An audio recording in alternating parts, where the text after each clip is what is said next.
Tu es la source qui déverse la vie. Tu es celui qui donne la joie de vivre. Je veux vivre.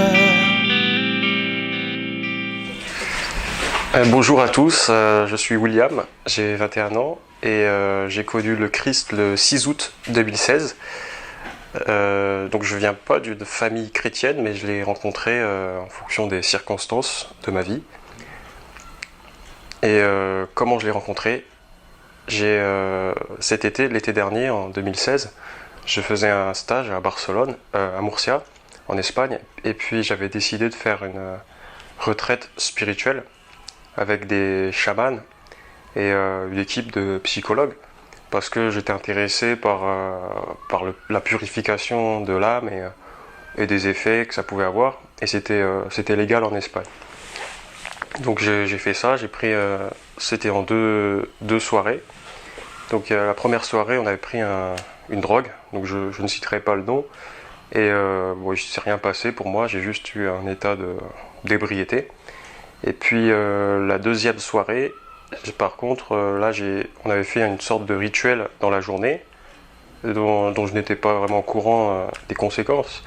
Et puis le soir même, j'en ai repris, mais j'en ai repris beaucoup plus que la dose prévue. Et quand on prend trop de cette drogue, on meurt. Donc c'est le danger avec cette drogue, et c'est ce qui m'est arrivé. Je voulais avoir plus d'effets en fait, plus d'effets dans le monde, parce que ils nous ont dit qu'il faut mourir, il faut accepter de mourir pour pouvoir atteindre d'autres niveaux de conscience. Donc j'ai accepté de faire ça, et puis j'ai dit juste avant de prendre, en fait, j'ai dit Madre Tierra, donc ça veut dire la terre mère, parce qu'en fait pour eux c'est ça le Dieu, et purifie mon corps, mon âme, mon esprit. Et pour moi là c'est un miracle de pouvoir témoigner, de pouvoir parler, parce que je pensais pas revenir sur terre. Donc comment ça s'est passé, la mort? Les premiers instants, la première heure, c'était une sorte de délivrance, donc c'était un état de bonheur très très bon. Puis après, je sais plus comment ça s'est passé, mais j'ai senti l'éternité pour la première fois de ma vie. L'éternité, ça veut dire que je sentais qu'il n'y avait plus de temps, plus rien. Et j'étais dans un état où je savais où j'étais. J'étais en enfer. Et je croyais pas à l'enfer ou à ces choses-là. Je croyais plutôt à la réincarnation, mais pas à l'enfer. Je croyais qu'on irait tous au ciel, mais je croyais pas à ces choses-là, que l'enfer pouvait exister. Puis ici, j'ai été en enfer pendant 4 heures sur Terre. Donc seulement 4 heures sur Terre, mais pour moi ça m'avait paru une éternité.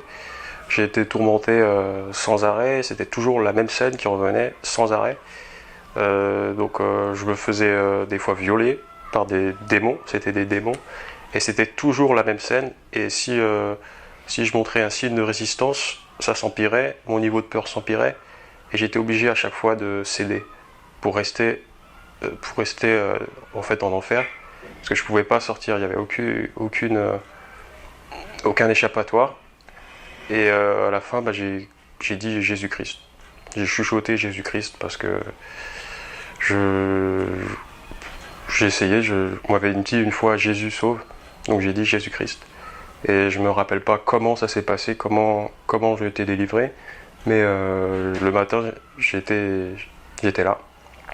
J'ai regardé l'heure, il était 4h58, je pouvais regarder mon téléphone, je pouvais bouger, et pour moi c'était un miracle. Donc j'ai même attendu en fait que la journée se lève, que le soleil se lève, afin de pouvoir sortir de la cabane où j'étais. Et j'ai bien vu que j'étais en vie, donc je me suis posé des questions existentielles, parce que ce que j'avais vécu c'était complètement surnaturel. C'était ma première expérience comme ça avec le monde surnaturel. Et j'ai posé des questions, je cherchais à savoir pourquoi j'ai vécu cette expérience. Donc j'ai eu plusieurs réponses de certains qui essayaient de m'aider. Certains m'ont dit que c'était à cause de mon karma, donc à cause de certaines vies antérieures négatives. Donc j'ai cru un petit moment, mais puis, j'ai réfléchi, puis non, ça ne tenait pas debout. Et certains me disaient que c'était mon âme qui n'était pas purifiée, donc il fallait la purifier pour atteindre ce niveau de conscience. Maintenant c'est fait, tourne la page William. Ça non plus, ça ne tenait pas la route. Donc j'ai cherché par moi-même des religions, des philosophies, des théories de l'après-vie. Et je suis tombé sur aucune réponse, parce que j'avais pas de réponse dans une religion ou dans une théorie, dans un rituel, non. Parce que pour moi tout ça, ça n'avait plus aucun sens. Et j'ai cherché le chemin qui menait vraiment vers le plus de lumière, enfin plus d'amour pour soi-même, pour les autres, pour le monde en fait. Et le chemin qui m'a mené vers le plus d'amour, c'est Jésus-Christ. J'ai parlé de ça, de cette expérience, à un chrétien, mais ce chrétien-là connaissait ces choses-là, parce qu'il connaissait des personnes qui avaient vécu des choses comme ça aussi, et qui m'ont dit, là William, si avec ça, si tu donnes pas ta vie au Seigneur, je ne peux rien faire pour toi. Qui m'ont dit que le monde spirituel est bien réel, qu'on ne le voit pas mais qui est bien réel, et que le seul moyen de sortir de là, c'est Jésus-Christ, parce que tu as ouvert une porte. Dès que j'ai donné ma vie à lui, tout a commencé à changer. Donc j'ai rencontré un chrétien qui m'a chassé des démons. J'ai tout de suite parlé en langue. Ça, c'est des phénomènes bibliques. C'est écrit dans la Bible que ceux qui croiront pourront parler de nouvelles langues. Et ils parleront en fait par l'esprit. Et dès que j'ai commencé à prendre le risque en fait de croire, parce que c'est un risque pour moi, c'était un risque de croire, parce que toute ma vie changerait. J'ai pris le risque de croire et toute ma vie a commencé à changer. Il y avait des choses dans ma vie que j'estimais en fait pas très dangereuses, normales. Et finalement j'ai été convaincu que c'était un péché, puis j'étais convaincu que c'était pas moi, que j'ai été créé à l'image de Dieu, du Créateur, et que ces choses-là n'avaient rien à faire dans ma vie. Et petit à petit elles ont disparu. Par exemple, j'ai été attiré par le sadomasochisme, c'est-à-dire que j'aimais me faire dominer sexuellement par des filles, et je trouvais que c'était quelque chose qu'il fallait s'accepter comme on était. Mais en fait je me suis rendu compte avec le temps, quelques semaines ont passé, et j'ai vu que j'avais retrouvé des désirs sexuels sains, quoi. Et j'avais plus envie de pratiquer la masturbation et toutes ces choses-là. Je commençais à plus je donnais mon temps à Dieu, à Jésus-Christ, plus je sentais que j'étais sanctifié, mes pensées étaient sanctifiées. Donc tous les gros péchés, il n'y a pas de gros péchés dans la Bible, mais pour moi les gros péchés, ça voulait dire les péchés que je voyais le plus. Tout cela, ils ont été déracinés. Et puis petit à petit, c'est vraiment mon attitude, mes pensées, mon caractère, ma manière de parler qui a changé aussi. Petit à petit, j'avais une voix dans ma tête qui me corrigeait, qui me guidait. Et les jours ont passé, les semaines ont passé, et puis quand je regarde en arrière, je vois tout le changement et je dis merci Dieu, merci Jésus-Christ pour tout ce formidable travail qui a été fait dans ma vie. Donc j'espère que ce témoignage vous a aidé. Moi je vous encourage, si vous êtes chrétien, à parler de l'évangile, parce que moi si j'avais pas entendu parler de l'évangile, si j'avais pas entendu parler de Jésus-Christ, mais je serais toujours à l'endroit où j'étais, c'est sûr. Mais des personnes ont pris le risque d'en parler, parce qu'il y a beaucoup de personnes qui n'ont pas de famille, qui n'ont pas la chance d'avoir une famille chrétienne, un entourage chrétien, et moi c'était mon cas. Mais grâce à des personnes qui m'ont parlé de Jésus-Christ, J'ai donné ma vie à Jésus-Christ et maintenant je suis complètement heureux. Je suis plus dans la dépression, dans les ténèbres. Je suis vraiment heureux tout le temps. Donc merci Jésus-Christ.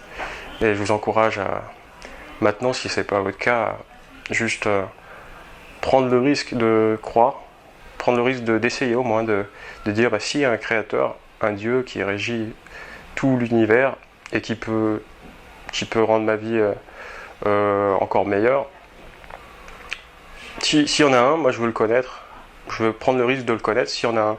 Donc si c'est Allah, ou si c'est Bouddha, ou si c'est un autre Dieu, qu'il se montre. Si c'est Jésus-Christ, alors qu'il se montre, et il se montrera.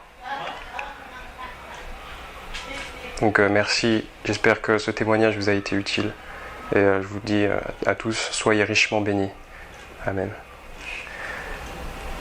Père, merci pour ceux qui me regardent, chrétiens ou non, dispose leur cœur, dispose le cœur de leur relation, afin qu'ils puissent connaître l'immensité de ta grandeur, de ton amour pour eux.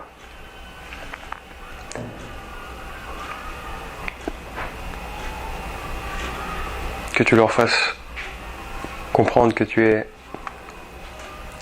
leur père et qu'ils sont tes fils, tes filles, et que tu es un bon papa, et que eux, ils sont aimés par toi.